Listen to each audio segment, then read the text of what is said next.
Hello everybody and welcome back to a brand new video.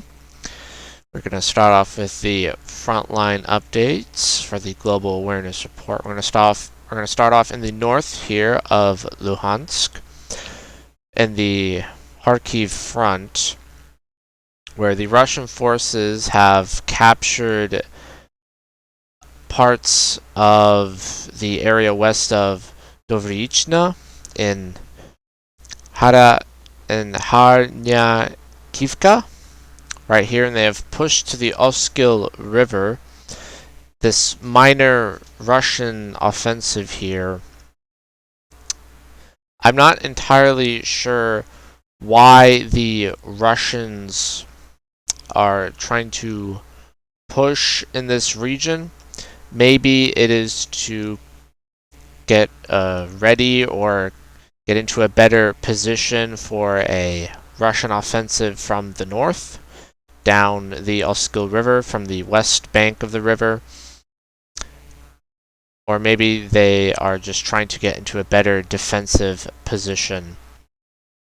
Maybe their goals aren't to try and take Kharkiv. We don't know exactly where this new Russian offensive will begin. We do know that Russian forces appear to be planning some kind of new major offensive from Belgorod, or maybe even in Sumy or Chernihiv. We don't know exactly where, but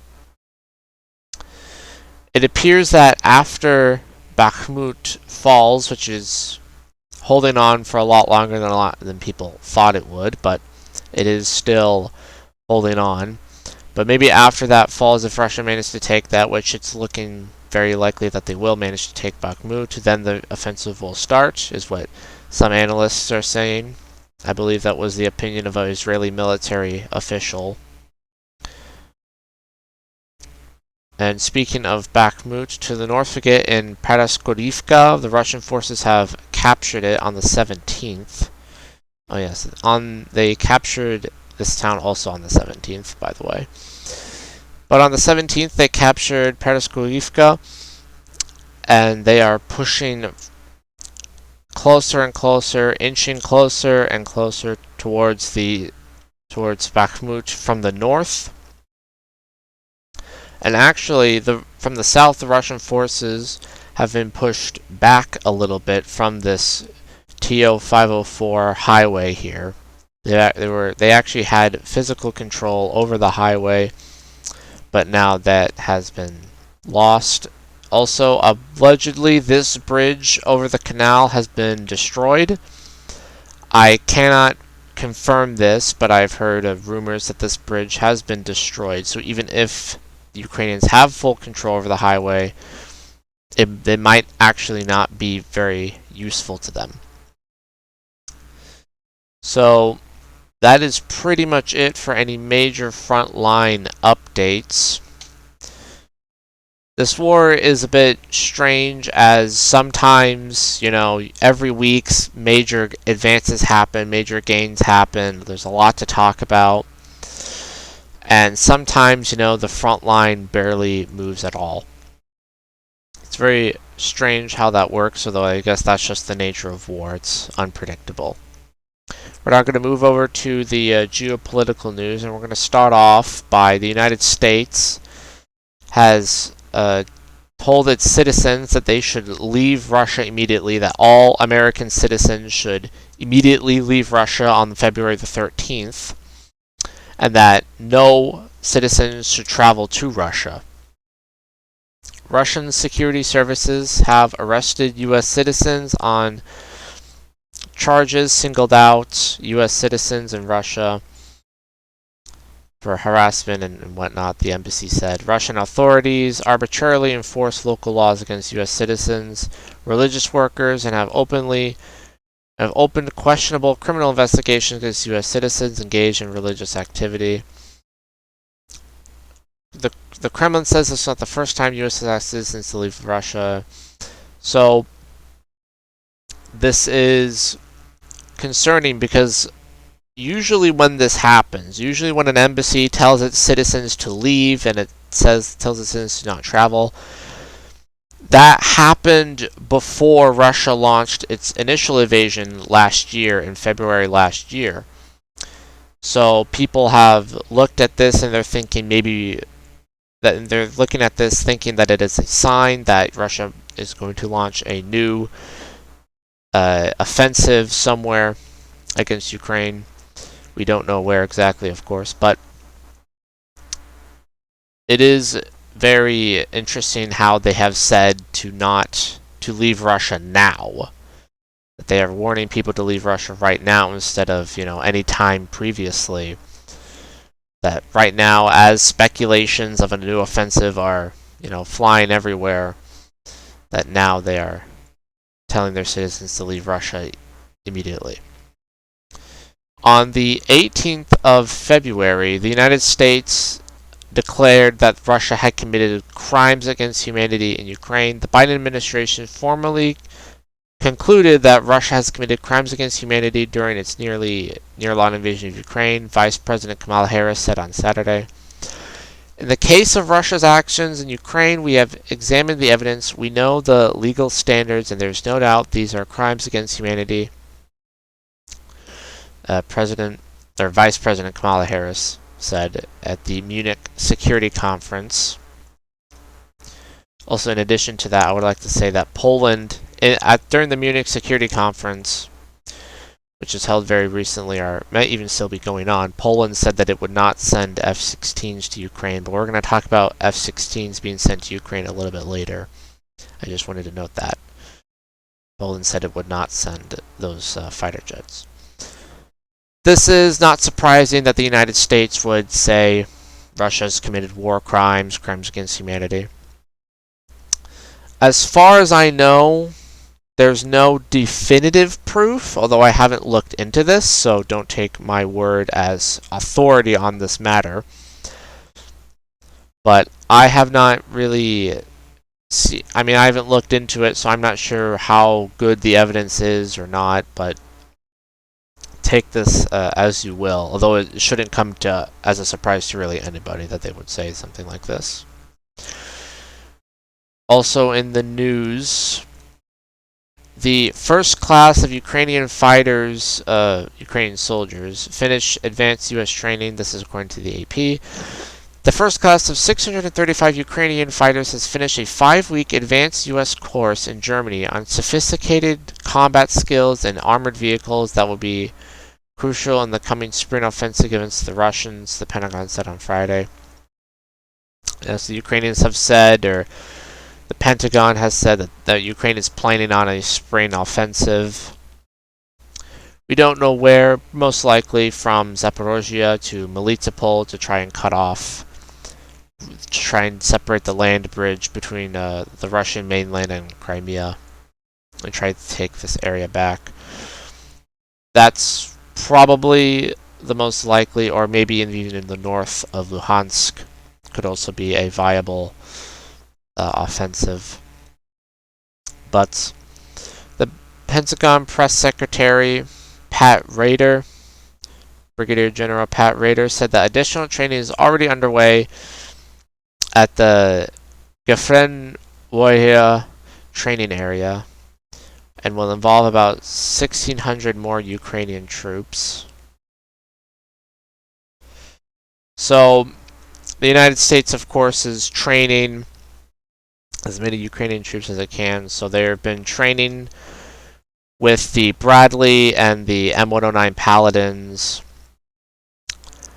They are being trained with, the Western armored vehicles and such, like the Stryker combat armored personnel carrier. So the Ukrainian troops are finishing up their training for their Western supplied vehicles and their U.S. supplied, fighting vehicles. Their training is being finished up in Germany. We're going to move over to Brussels. Europe's natural gas prices have fallen to an 18th-month low. So this is the lowest they've been in 18 months, which is before the war started. Europe's natural gas prices have tumbled to their lowest level in nearly 18 months, in the latest sign the region has avoided a much-feared energy crisis. Benchmark wholesale gas prices fell almost 5% Friday to hit 49 euros, which is $52 per megawatt hour, their lowest level since September 2021, and a fraction of the all-time high at 320 euros in late August of last year, according to data from Independent Commodity Intelligence Service. It is a remarkable turnaround for a continent that just a few months ago faced shortage and potential blackouts as Russia, one of its biggest suppliers, drastically lowered gas exports to Europe in retaliation for EU sanctions over its war in Ukraine. Many people and commentators were fearing an energy crisis and political unrest and turmoil in Europe as gas and energy shortages ravaged the continent. But it appears that those fears have been alleviated, that gas prices have lowered, which is great news for the average European and great news for the leaders of the European Union and the countries within the European Union. And this is good news for Europe geopolitically. They have managed to secure enough natural gas from other suppliers in order to lower the levels, or to lower their gas prices, and also, investing into liquefied natural gas has also really helped with that. So they also have the CNN article here has a section about natural gas in China. But I'm not going to read that as it's not entirely relevant right to what we are talking about now. But I recommend that you check out the map in the description, or just go to the article yourself and read up on it, because the more reading you do, the better. And we are going to discuss here the British Prime Minister Sunak. I think that's how you pronounce his name. It's an Indian name, and I'm not very good with international pronunciations. But he said that Britain stands ready to support any country that is willing to send fighter jets to Ukraine right now, Prime Minister Rishi said, or Rishi, I believe, said on Saturday, as he urged allies to maintain their support in the war against Russia. Their support, yes, for Ukraine's war against Russia. That would be a better way of wording that, but whatever. Britain has offered strong support to Ukraine since Russia's invasion nearly a year ago, including deliveries of weapons and training troops. It has so far refused to send fighter jets, saying that lengthy time is needed to train pilots and substantial support crews required meant that they would have little immediate use. But the Prime Minister told the annual Munich Security Conference on Saturday that Britain could help in other ways. We will happily provide a system to any country that is able to provide Ukraine with fighter jets. Right now, the UK stands ready to support those countries. So it appears that the West, and NATO and Western countries want to send fighter jets to Ukraine, but there are complications with logistics, of course. This was the same with modern tanks like the Abrams and Leopard tanks, that a lot of countries said that they weren't going to send them, that they weren't ready to send them, and then at the end of the day, they ended up sending them. So I believe that within this year, we will see pilots being trained, and we will see ground crews being trained, and we will see logistical support in order to maintain the F-16, and we will see F-16s in Ukraine, I believe, sometime during this year. We will see that happening, because it happened with the Abrams, it happened with other Western weapon systems that the West was initially hesitant to send to Ukraine, but eventually they did up sending them to Ukraine. How many fighter jets will Ukraine get? Probably not a lot. They're not getting a whole lot of tanks. They're getting around about 100 or so Abrams and Leopards. and that's not really enough to make a whole lot of difference. And sending however many fighter jets they're going to send, it's still probably going to not be enough. Around 100 fighter jets would be a really great boost to Ukraine's air force, to their air defense, and to their strike capabilities. But I doubt that that level of jets will be sent. That number of jets will be sent. It just seems that the West wants to send more than they actually are sending. It's weird. I'm not sure why they aren't sending more. Because they theoretically they could. I don't see a reason why they couldn't, but I'm not in the logistics room. I'm not in the planning. I'm not in the logistics room of the NATO command, so I don't know all of the details. But we're going to move over to the United States, which has shot down more aerial objects since the alleged spy balloon over South Carolina. But these objects that they thought were spy balloons actually, according to the White House, ended up not being spy balloons. The United States intelligence community is considering the possibility that 3 mysterious unidentified objects shot down by U.S. fighter jets were tied to a commercial or otherwise benign purpose, the White House said on Tuesday. This was on February 14th. John Kirby, the White House national security spokesman, told reporters that the United States still has no firm grasp on the origin of the 3 objects. So the 3 objects were, I believe, one above Alaska here, near the very north of Alaska. One over Lake Huron, right over here in Michigan and Canada. And the third one might have been in the Yukon. Or maybe Montana. I forget where the third one is, but 3 new unidentified flying objects have been spotted and they were shot down, but the United States saying that they might not have actually been used for Chinese espionage or spying. He said more would be known if and when the debris can be collected, but that the parts are in hard-to-reach areas. 2 in the frozen north, 1 over Lake Huron, and 1 over Lake Huron. Kirby said the debris were proving difficult to recover. And actually, I think the United States has actually given up recovering the debris over Huron and the Yukon, Alaskan areas. I believe that I saw an article like that, but I'm not entirely sure, but I believe that that is the case. So it appears that this whole spy balloon thing has been not an embarrassment to China, but in my opinion it's been quite an embarrassment on the United States, and is making the United States government look bad because they let a spy balloon fly over the country. They didn't shoot it down over.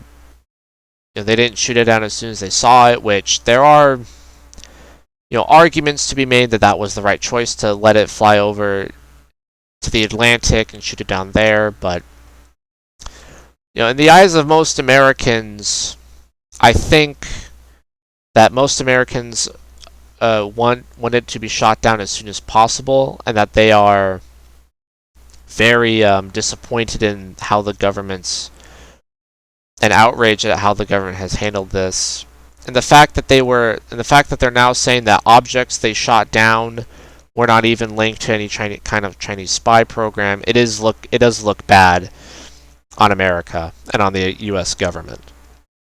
I think that is a pretty objective analysis that it makes the U.S. government look bad. But we're going to move over where the United States has not intercepted balloons, but has actually intercepted 4 Russian warplanes near Alaska. This was also on February 14th. The U.S. military said it intercepted 4 Russian warplanes near Alaska on Monday. NORAD said that it detected 4 Russian aircraft, including Tu-95 Bear H bombers and Su-35 fighter aircraft entering and operating within the Alaskan Air Defense Identification Zone, according to a Tuesday statement from the command. This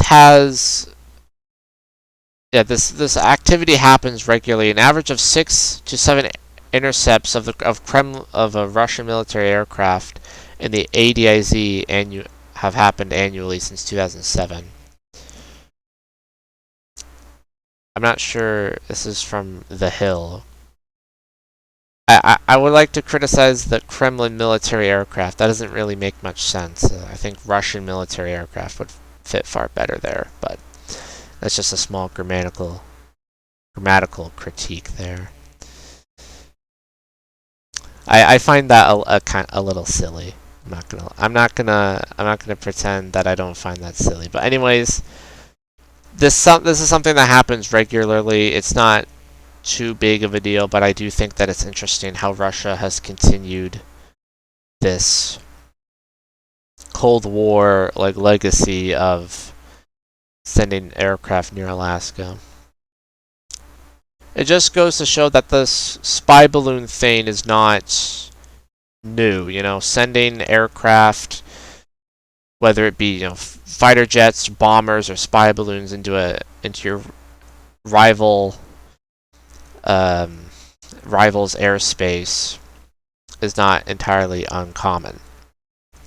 We're going to move over to the Pacific. We're going to try to wrap things up soon. We're going to start off with this news from North Korea, as they fired a long-range missile after warning over military drills. North Korea launched a long-range ballistic missile into the sea off of Japan's west coast on Saturday after warning of a strong response to upcoming military drills by South Korea and the United States. Tokyo said that there was no immediate reports of damage to ships or aircraft. So North Korea does this a lot. They will shoot missiles over Japan, and they will, threaten South Korea and the United States. But I believe that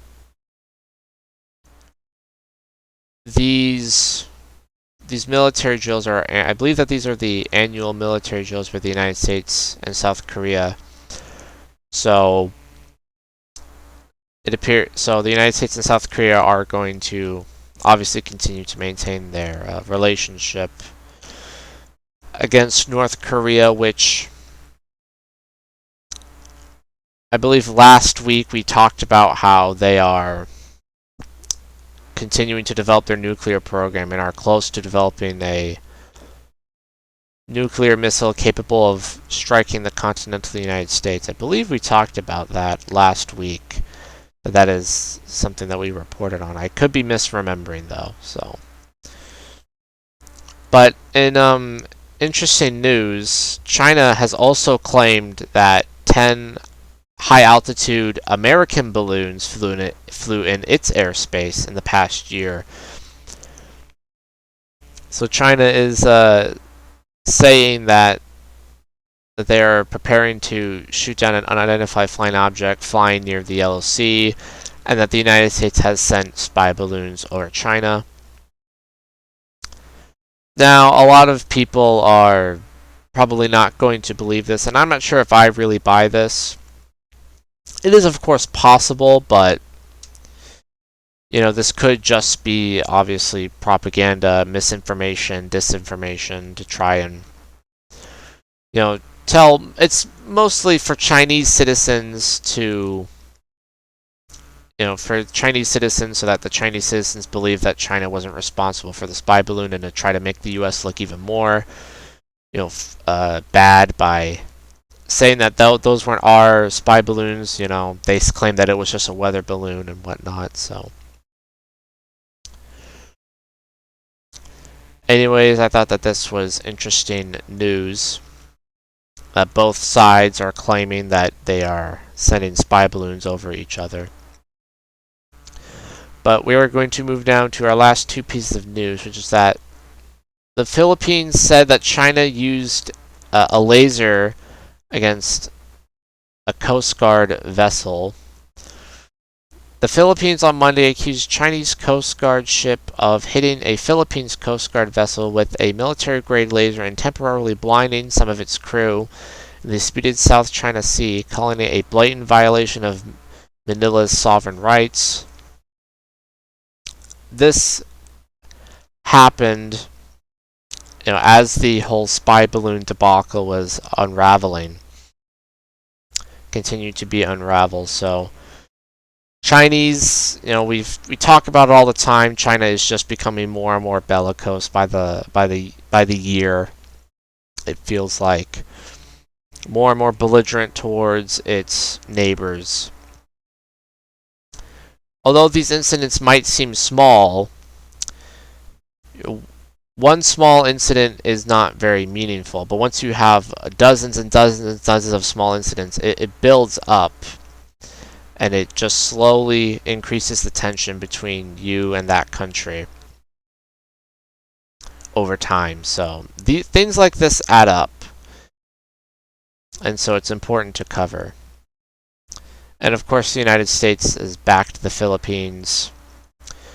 And this is also interesting because the Philippines is very economically dependent on China. But when it comes to defense, security, and its military, it is very much pro-United States. But it appears that the Philippines is leaning towards the United States more and more. And if the United States can fully secure the Philippines as a full-blown ally, and if the Philippines can cut the economic reliance on China, they will be a very formidable adversary because of their geography to China, with the help of the United States. And also, as all of this is happening, the United States is to hold military drills in the South China Sea. The United States Navy and Marine Corps are holding joint exercises in the South China Sea at the time of heightened tensions with Beijing over the shooting out of a suspected Chinese spy balloon. The 7th Fleet, based in Japan, said on Sunday that the USS Nimitz aircraft carrier strike group and the 13th Marine Expeditionary Unit have been conducting integrated expeditionary strike force operations in the South China Sea.